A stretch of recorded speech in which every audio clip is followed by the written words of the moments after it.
இன்றைக்கி நம்ம ரவையும் அவலையும் பயன்படுத்தி ரொம்பவே அருமையான டேஸ்ட்டில் ஒரு சூப்பரான காலை டிஃபன் எப்படி செய்கிறதுன்னு பார்க்க போகிறோம். இதை நீங்கள் மதியம் லஞ்சுக்கு கூட லஞ்ச் பாக்ஸில் வச்சு விடலாங்க. சாப்பிட்றதுக்கு அவ்வளோ ஒரு அருமையான டேஸ்ட்டாக இருக்கும். இட்லி தோசைன்னு டெய்லி சாப்பிட்டு போர் அடித்தவங்களுக்கு இந்த மாதிரி நீங்கள் டிஃபன் செஞ்சு கொடுங்க. ரொம்பவே அருமையான டேஸ்ட்டாக இருக்கும். ஹலோ ஃப்ரெண்ட்ஸ், வெல்கம் டு சமையல்.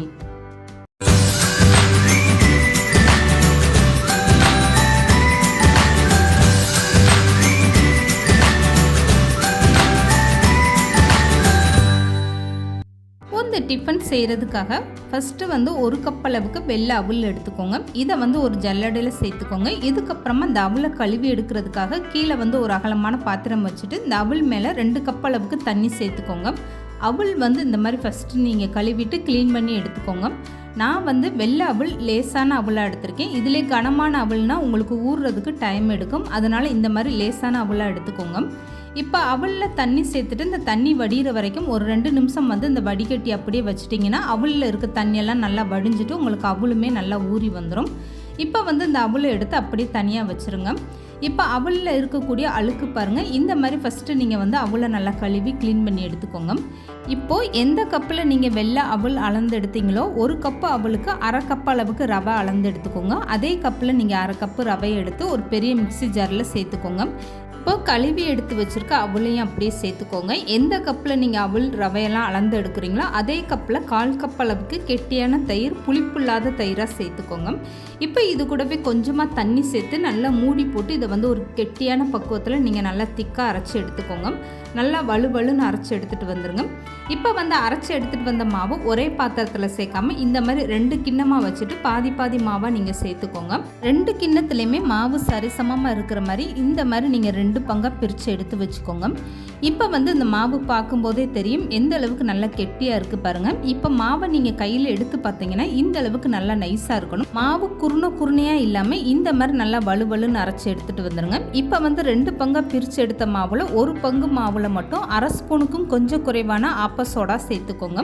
இப்போ 1/2 ஸ்பூன் அளவுக்கு உப்பு சேர்த்துக்கோங்க. இந்த 1 பங்கு மாவு மட்டும் அப்படியே இருக்கட்டும். இது லாஸ்ட்டாக சேர்த்துக்கலாம். இப்போ இந்த மாவை அப்படியே தனியாக எடுத்து வச்சுருங்க. இதுக்கப்புறம் உப்பு சேர்த்துருக்க மாவில் கொஞ்சமாக தண்ணி சேர்த்துட்டு மாவை நல்லா இந்த மாதிரி ஒரு திக்கான பேஸ்ட்டாக நீங்கள் கரைச்சி எடுத்துக்கோங்க. இப்போ இந்த மாவை நான் கரைச்சிட்டு எடுத்து காட்டுறேன் எந்த அளவுக்கு மாவு நல்லா திக்காக இருக்குன்னு. ரொம்பவும் நீங்கள் தண்ணி கலந்துடக்கூடாது. ஒரு இட்லி மாவு பதத்தில் இந்த மாதிரி நீங்கள் கெட்டியாக கரைச்சி எடுத்து வச்சுக்கோங்க. இப்போ ஆப்ப சோடா உப்பெல்லாம் சேர்த்து நல்லாவே கரைச்சி எடுத்தாச்சு. இதுக்கப்புறமா இந்த மாதிரி ஒரு ரவுண்டான தட்டு எடுத்துக்கோங்க. இதில் லேசாக எண்ணெய் அப்ளை பண்ணிக்கோங்க. தட்டை சுற்றியுமே இந்த மாதிரி எண்ணெய் படுற மாதிரி நல்லா எண்ணெயை தடவி எடுத்துக்கோங்க. இதுக்கப்புறம் ஆப்ப சோடா உப்பெல்லாம் சேர்த்து கரைச்சி எடுத்து வச்சுருக்க மாவை அப்படியே சேர்த்துக்கோங்க. இப்போ இந்த மாவு எல்லா பக்கமும் படுற மாதிரி ஈவனாக இந்த மாதிரி நீங்கள் தட்டை வச்சு மாவை நல்லா குலுக்கி விட்டுருங்க. இப்போ இந்த மாவை வேக வச்சு எடுக்கிறதுக்காக ஒரு இட்லி பாத்திரத்தில் 2 கிளாஸ் அளவுக்கு தண்ணி சேர்த்துக்கோங்க. இதுக்கப்புறம் உள்ளே ஒரு ஸ்டாண்ட் வச்சுட்டு எடுத்து வச்சுருக்க மாவு அப்படியே தட்டோடு உள்ளே வச்சுருங்க. இப்போ மூடி போட்டுட்டு இந்த மாவை கரெக்டாக ஒரு 10 நிமிஷம் வேக வச்சு எடுத்துக்கோங்க. இப்போ இது வேகிற டயத்தில் ஒரு உருளைக்கிழங்கு மசாலா ரொம்பவே சூப்பராக தயார் பண்ணிடலாம். இதுக்காக 1/2 உருளைக்கிழங்கு நான் அந்த மாதிரி பெரிய உருளைக்கிழங்கு எடுத்து அதை தோல் நீக்கிட்டு வேக வச்சுருக்கேன். இப்போ வேக வச்ச உருளைக்கிழங்கை கை வச்சு இந்த மாதிரி நல்லா மசிச்சு விட்டுருங்க. கொஞ்சம் கூட கெட்டியாக இல்லாத அளவுக்கு நல்லா மசிச்சு எடுத்துக்கோங்க. இப்போ இது கூடவே 1/4 கப் அளவுக்கு பச்சை பட்டாணி நான் சேர்த்துருக்கேன். நீங்கள் வேக வச்ச பட்டாணி கூட சேர்த்துக்கோங்க. காஞ்ச பட்டாணினா அதை நல்லா வேக வச்சுட்டு அதுக்கப்புறம் சேர்த்துக்கோங்க. பச்சை பட்டாணினா நீங்கள் அப்படியே சேர்த்துக்கோங்க. இப்போது 1 ஸ்பூன் அளவுக்கு இதில் சில்லி ஃப்ளேக்ஸ் சேர்த்துக்கோங்க. இப்போ மசாலாவுக்கு தேவையான அளவு உப்பு சேர்த்துக்கோங்க. 1/4 ஸ்பூனுக்கும் கொஞ்சம் குறைவான மஞ்சத்தூள் சேர்த்துக்கோங்க. இப்போ 1/4 ஸ்பூன் அளவுக்கு தனி மிளகாய் தூள் சேர்த்துக்கோங்க. இது கூடவே ஒரு பெரிய வெங்காயம் அதை நல்லா பொடிசாக கட் பண்ணிவிட்டு அதை சேர்த்துக்கோங்க. அது கூடவே ஒரு சின்னதாக பச்சை மிளகாவும் கட் பண்ணிவிட்டு சேர்த்துக்கோங்க. இப்போ இது கூட கட் பண்ண கொத்தமல்லி தூவிக்கோங்க. நல்லா பொடிசாக கட் பண்ணிவிட்டு தூவிடுங்க. இப்போ இது கூட 2 ஸ்பூன் அளவுக்கு சாட் மசாலா சேர்த்துக்கோங்க. இதில் நான் உருளைக்கிழங்கு பச்சை பட்டாணியெல்லாம் சேர்த்துருக்கேன். நீங்கள் விருப்பப்பட்ட பீன்ஸு கேரட்டை கூட பொடிசாக கட் பண்ணிவிட்டு சேர்த்துக்கலாம். இப்போ 1/2 ஸ்பூன் அளவுக்கு கறி மசாலா தூள் சேர்த்துக்கோங்க. இதெல்லாமே சேர்த்துட்டு தண்ணி எதுவுமே சேர்க்காம இந்த மசாலா, வெங்காயம், உருளைக்கிழங்கு, பட்டாணி எல்லாமே சேர்ந்து ஒன்றா மிக்ஸ் ஆகிற வரைக்கும் இந்த மாதிரி ஒரு கரண்டி வச்சு நல்லா இப்படி கலந்து கொடுத்துருங்க. இப்போ வந்து உருளைக்கிழங்கு மசாலா ரொம்பவே சூப்பராக தயாராகிடுச்சு பாருங்கள். இந்த உருளைக்கிழங்கு மசாலா அப்படியே இருக்கட்டும். இப்போ வந்து 10 நிமிஷத்துக்கு அப்புறம் இந்த மாவு வெந்துருச்சா இல்லையான்னு பார்க்கலாம். இப்போ 10 நிமிஷம் கழித்து மூடியை திறந்து பாருங்கள். இதுக்கப்புறம் வெந்துருச்சா இல்லையான்னு செக் பண்ணி பார்க்க இந்த மாதிரி கத்தியை எடுத்துகிட்டு இப்படி நடுப்பகுதியில் விட்டு பாருங்கள். கத்தியில் ஒட்டாமல் வந்தால் ரொம்பவே சூப்பராக வெந்துருச்சு. இதுக்கப்புறம் ஸ்டவ்வை ஆஃப் பண்ணிவிட்டு இந்த மாவை அப்படியே வெளியே எடுத்து வச்சுருங்க. இப்போ வந்து மீதம் இருக்கக்கூடிய மாவில் 1/2 ஸ்பூனுக்கும் கொஞ்சம் குறைவான ஆப்ப சோடா சேர்த்துக்கோங்க. 1/2 ஸ்பூன் அளவுக்கு உப்பு சேர்த்துக்கோங்க. இதில் வந்து கொஞ்சமாக தண்ணி சேர்த்துட்டு கலந்த மாவு பக்குவத்தில் இந்த மாவை அதே மாதிரி நீங்கள் கலந்து எடுத்து வச்சுக்கோங்க. பார்க்குறதுக்கு இட்லி மாவு மாதிரி இருக்கணும். இந்த மாதிரி ஒரு கெட்டியான பக்குவத்தில் நீங்கள் கரைச்சி எடுத்து வச்சுக்கோங்க. இந்த மாவு ஏன் இப்படி லாஸ்ட்டாக கரைச்சி எடுக்கிறோம்னா, ஃபஸ்ட்டு நீங்கள் ஆப்ப சோடா உப்பெல்லாம் சேர்த்து கரைச்சி வச்சிட்டிங்கன்னா மாவு வந்து ரொம்ப பொங்கிட்டு வந்துடும். அதனால் இந்த மாதிரி கடைசி நேரத்தில் நீங்கள் உப்பு ஆப்ப சோடாலாம் சேர்த்து கரைச்சி எடுத்துக்கோங்க. இப்போ வேக வச்சு எடுத்து வச்சுருக்க இந்த தட்டில் இருக்கக்கூடிய மாவில் 4லேருந்து ஒரு 5 ஸ்பூன் அளவுக்கு டொமேட்டோ சாஸ் சேர்த்துக்கோங்க. இப்போ டொமேட்டோ சாஸ் சேர்த்ததுக்கப்புறம் ஒரு ஸ்பூன் வச்சு இந்த மாவு முழுவதுமே இந்த டொமேட்டோ சாஸ் படுற மாதிரி இந்த மாதிரி எல்லா பக்கமும் நல்லா இழுத்து விட்டுருங்க. இதுக்கப்புறமா கலந்து வச்சுருக்க உருளைக்கிழங்கு பட்டாணி மசாலா எடுத்துகிட்டு இந்த மாவில் எந்த அளவுக்கு இந்த ஸ்டஃபிங் உங்களால் வைக்க முடியுமோ அந்த அளவுக்கு நல்லா இந்த மாதிரி வச்சுருங்க. இந்த மாவு முழுவதுமே இந்த மாதிரி நல்லா வச்சு விட்டுருங்க. அப்போ தான் உங்களுக்கு சாப்பிடும்போது இந்த ஸ்டஃபிங்கோட ரொம்பவே அருமையான டேஸ்ட்டாக இருக்கும். உருளைக்கிழங்கு மசாலா ஒரே இடத்துல இல்லாமல் இந்த மாதிரி கரண்டி வச்சுட்டு நீங்கள் இந்த மாவு முழுவதுமே படுற மாதிரி எல்லா பக்கமும் நல்லா ஈவனாக இந்த மாதிரி நீங்கள் எடுத்து விட்டுருங்க. அப்போ தான் உங்களுக்கு இந்த டிஃபன் சாப்பிடும்போது இந்த மசாலாவோட நல்லா ஒரு அருமையான டேஸ்ட்டாக இருக்கும். இப்போ வந்து உருளைக்கிழங்கு மசாலா எல்லாமே இந்த மாதிரி வச்சாச்சு. இதுக்கப்புறமா கரைச்சி எடுத்து வச்சுருக்க இந்த மாவை வந்து இப்படி மேலே சேர்த்துருங்க. எல்லா பக்கமே ஈவனாக படுற மாதிரி இந்த மாவை இப்படி சேர்த்துருங்க. இந்த மசாலா மேலே நீங்கள் கரைச்சி வச்சுருக்க மாவு சேர்த்ததுக்கப்புறம் ஒரு ஸ்பூன் வச்சு இந்த மாதிரி மாவை நல்லா ஈவனாக மசாலா தெரியாத அளவுக்கு இந்த மாவை எல்லா பக்கமும் நல்லா எடுத்து விட்டுருங்க. இதுக்கப்புறம் அதே இட்லி பாத்திரத்தில் இந்த மாவை நீங்கள் அப்படியே எடுத்து வச்சு வேக வச்சு எடுத்துக்கோங்க.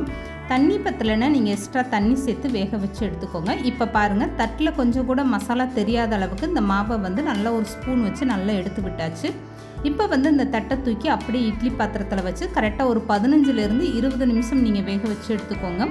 உள்ளே சேர்த்துருக்க மசாலாலாம் நல்லா வெந்து வர்றதுக்கு உங்களுக்கு கொஞ்சம் டைம் எடுக்கும். அதனால் குறைஞ்சது ஒரு 15 நிமிஷம் நீங்கள் வேக வச்சு எடுத்துக்கோங்க.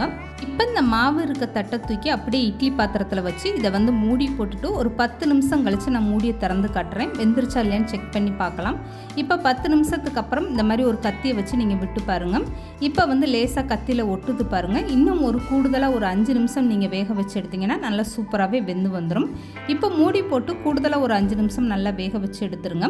இப்போ ஒரு 5 நிமிஷம் கழித்து இதே மாதிரி நீங்கள் மூடியை திறந்துட்டு கத்தியை எடுத்து இந்த மாதிரி உள்ளே விட்டு பாருங்கள் வெந்துருச்சா இல்லையான்னு. இப்படி குத்தி பார்த்தீங்கன்னா உங்களுக்கு கத்தியில் ஒட்டாமல் ரொம்பவே சூப்பராக வந்திருக்கு பாருங்கள். இப்போ வந்து இந்த மசாலா மாவெல்லாம் சேர்ந்துட்டு ரொம்பவே அருமையாக வெந்து வந்துருச்சு. இப்போ ஸ்டவ் ஆஃப் பண்ணிவிட்டு இந்த தட்டை எடுத்து அப்படியே வெளியே வச்சுருங்க. குறைஞ்சது ஒரு 10 நிமிஷம்னாலும் நல்லா ஆற வச்சுருங்க. கொஞ்சம் கூட உங்களுக்கு கையில் ஒட்டாமல் ரொம்பவே சூப்பராக இருக்கும். இப்போது 10 நிமிஷம் கழித்து நீங்கள் இந்த மாதிரி ஒரு கத்தி வச்சுட்டு தட்டோட ஓரங்கள்லாம் நல்லா எடுத்து விட்டுருங்க. இதுக்கப்புறமா உங்கள் விருப்பப்படி நீங்கள் கட் பண்ணி எடுத்துக்கோங்க. நல்லா ஆற வச்சுட்டு நீங்கள் கட் பண்ணும்போது தான் கத்தியில் ஒட்டாமல் ரொம்பவே ஈஸியாக கட் பண்ண வரும். தட்டுலையுமே உங்களுக்கு அப்போ தான் எடுக்கும்போது ஒட்டாமல் நல்லா ஈஸியாக எடுக்க வரும். இந்த மாதிரி நீங்கள் கட் பண்ணி ஃபஸ்ட்டு எடுத்து வச்சுக்கோங்க. சின்ன சின்ன பீஸாக இந்த மாதிரி கட் பண்ணி எடுத்துக்கோங்க. இப்போ பாருங்கள், பார்க்கும்போது உள்ளே வந்து இந்த மசாலாவோட பார்க்குறதுக்கு எவ்வளோ சூப்பராக இருக்குது பாருங்கள். இந்த மாதிரி சின்ன சின்ன பீஸாக கட் பண்ணிவிட்டு அதுக்கப்புறமா நீங்கள் தட்டில் இருந்து வெளியே எடுத்து வச்சுருங்க. இப்போ வந்து வேறு ஒரு அகலமான பாத்திரத்தில் ஒரு 3 ஸ்பூன் அளவுக்கு சமையல் எண்ணெய் சேர்த்துக்கோங்க. இதுக்கப்புறமா கட் பண்ணி எடுத்து வச்சுருக்க இந்த மாவு பீஸ் எடுத்து இந்த மாதிரி ஒரு 2 பீஸ் அப்படி இல்லைன்னா 3 பீஸ் அளவுக்கு எடுத்து வச்சுக்கோங்க.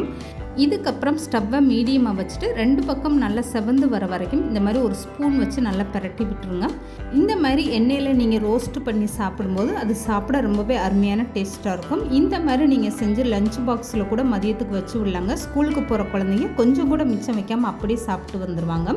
இப்போ வந்து பாருங்கள், நல்லா செவந்து 2 பக்கம் ரொம்பவே சூப்பராக வந்துருச்சு. இப்போ மீதம் இருக்கக்கூடிய மாவு எல்லாமே இதே மாதிரி நீங்கள் எண்ணெயில் போட்டு சுட்டு எடுத்துக்கோங்க. அவ்வளோதாங்க. இதை வந்து வெறும் டொமேட்டோ சாஸோடு சாப்பிட்றதுக்கு அவ்வளோ ஒரு அருமையான டேஸ்ட்டாக இருக்கும். இந்த மாதிரி ஒரு அருமையான டேஸ்ட்டில் நீங்களும் கண்டிப்பாக ட்ரை பண்ணி பாருங்கள். இந்த வீடியோ பிடிச்சிருந்தா லைக் பண்ணுங்கள், ஷேர் பண்ணுங்கள். மறக்காமல் சமையல் டிலே சேனலை சப்ஸ்கிரைப் பண்ணுங்கள்.